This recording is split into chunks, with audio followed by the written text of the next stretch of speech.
All right, welcome back to the Daily Mastermind. George Wright III here with your daily dose of inspiration, motivation, and education. This week we're talking about changing your reality and really creating that life that you were meant to live. The one you know, the one that you don't feel like you're living right now, but you know you can, that you want to live, your best life.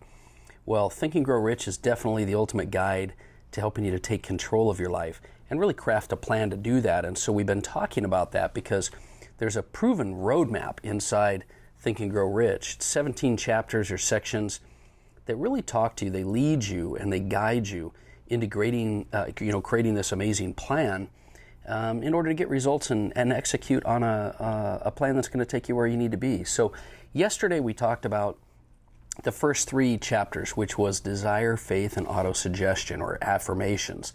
And I gave you some details on those, so if you haven't listened to it, go back and listen to those first, because today we're going to talk about the next 3 sections, which are specialized knowledge, imagination, and organized planning.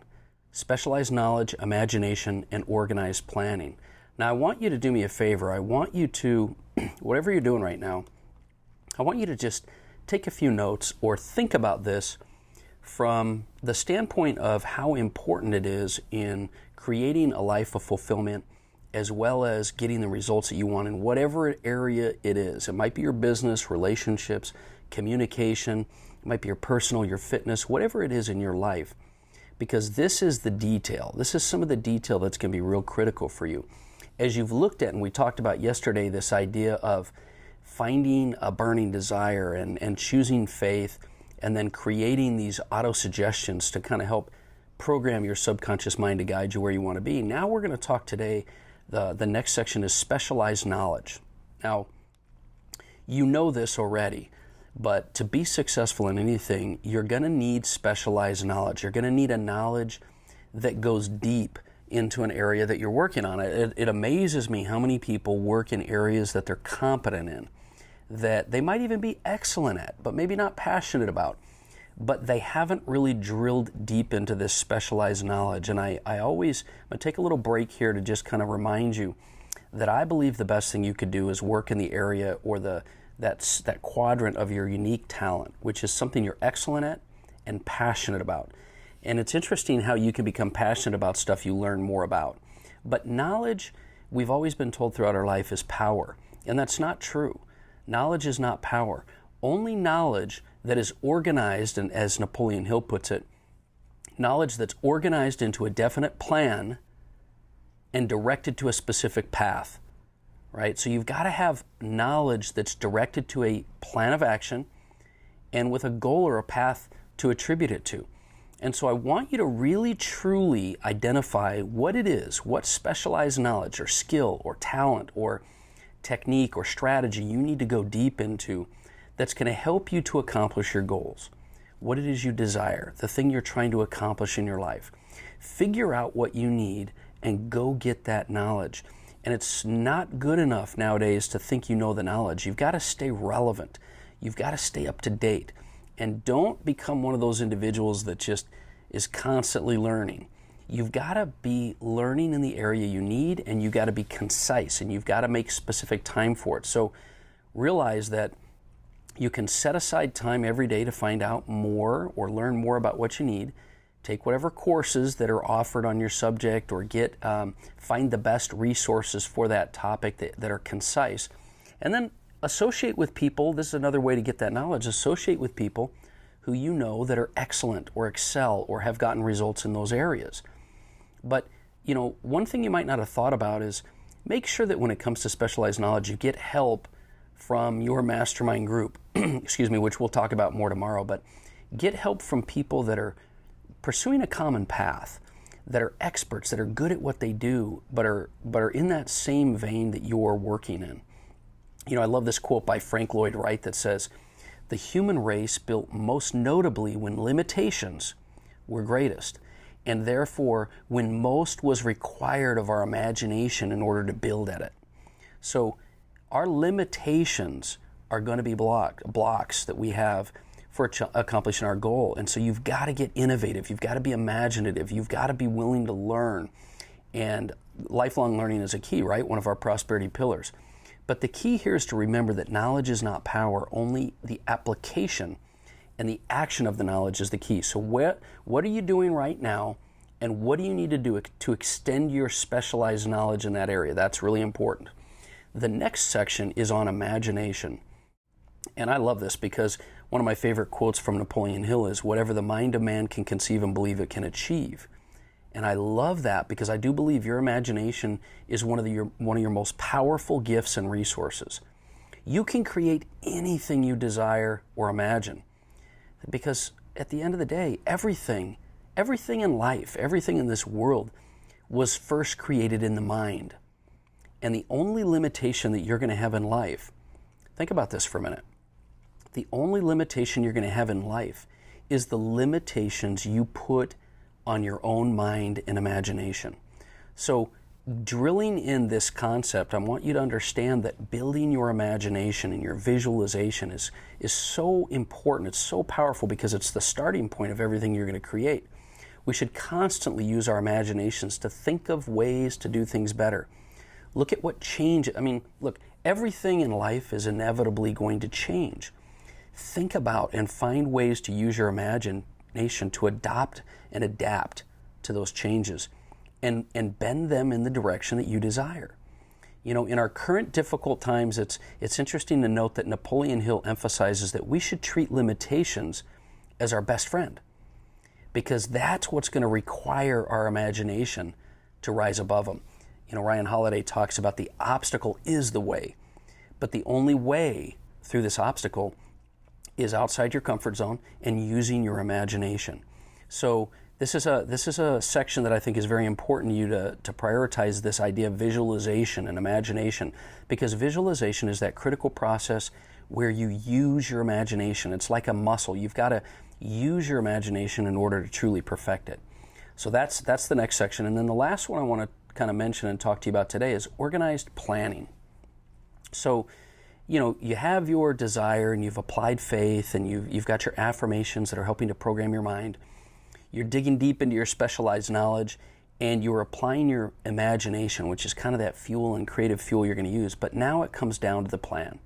This section of organized planning is all about having a definite plan of action, because someone without a plan is like a ship without a course, no place to go, and most certainly headed for disaster. You know, you can't get enough of what you don't want. So make sure you're going after what you do want. Every person that has ever been great in life, has risen above their circumstances and obstacles, have had some kind of plan to achieve their goals.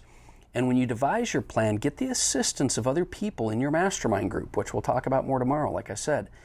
Get help, because when you're creating your plan, you might not have all the answers, but take advantage of other people's knowledge and skills and experience that have been through what you're doing. We talk a lot when it comes to investing on these situational specific trading strategies. And it's just a great example of, if you're creating a plan, why not take a plan on a specific strategy in a specific market with specific talents that'll create a specific result? And rather than trying to figure it all out, get help. Now, Napoleon Hill in this section of organized planning, he lists, I thought was pretty interesting, he lists 11 characteristics of great leaders or leadership that are key elements of implementing a good plan. Because remember, whether you have a business or you're a solopreneur or you're in life or with kids or whatever it is, leadership is going to be the key element in helping you to execute on your plan. So I wanted to just take a minute. I thought it was important that he put it in there. We take a minute to just list out these key leadership elements. And I want to do this just really to get your thought process around, what are you doing? Which of these are you doing? Which ones could you do better at?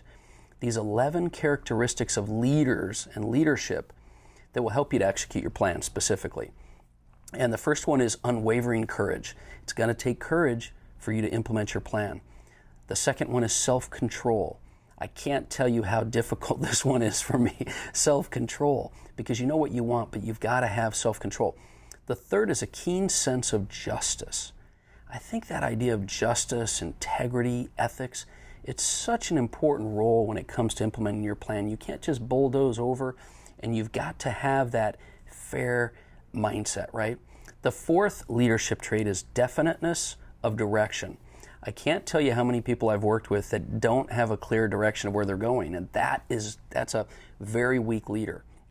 The fifth characteristics of leadership is definiteness of plans. It's important to have definiteness of decisions and direction, but of your plans. Once you make a plan, know what it is in detail. And then sixth, a habit of doing more than you are paid for. I love that. How you do anything is how you do everything. If you just try to get through the day, that's what you're going to get in return. Habits of doing more than you're paid for will provide rewards and dividends, I promise you. The seventh leadership trait is pleasing personality. You've got to have that. Enough said, right? Pleasing personality. The eighth one is, and this is a tough one, but this is one you don't normally prioritize, sympathy and understanding.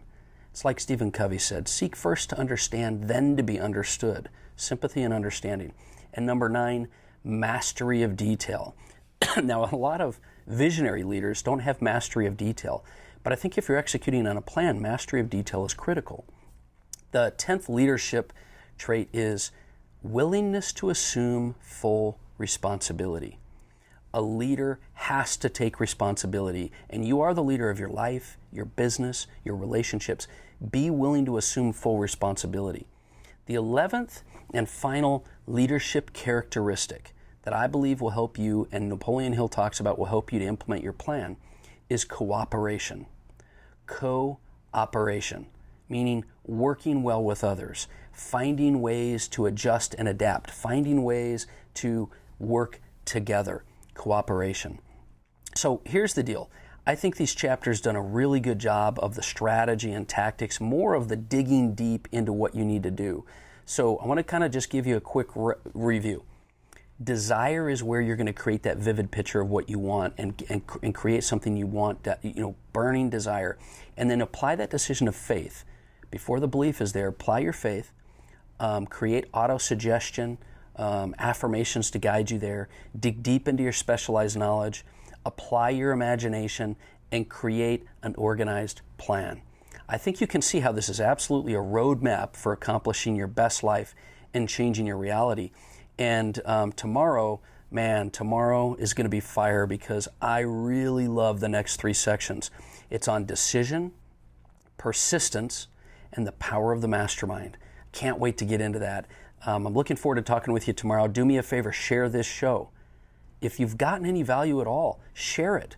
Tag me in your share. If you do it on social media, on Facebook or Instagram, tag at the Daily Mastermind. I'd love to see what you're doing and be able to contribute to your success. Once again, my name is George Wright III. This has been the Daily Mastermind. Have an amazing day. I'll talk with you tomorrow.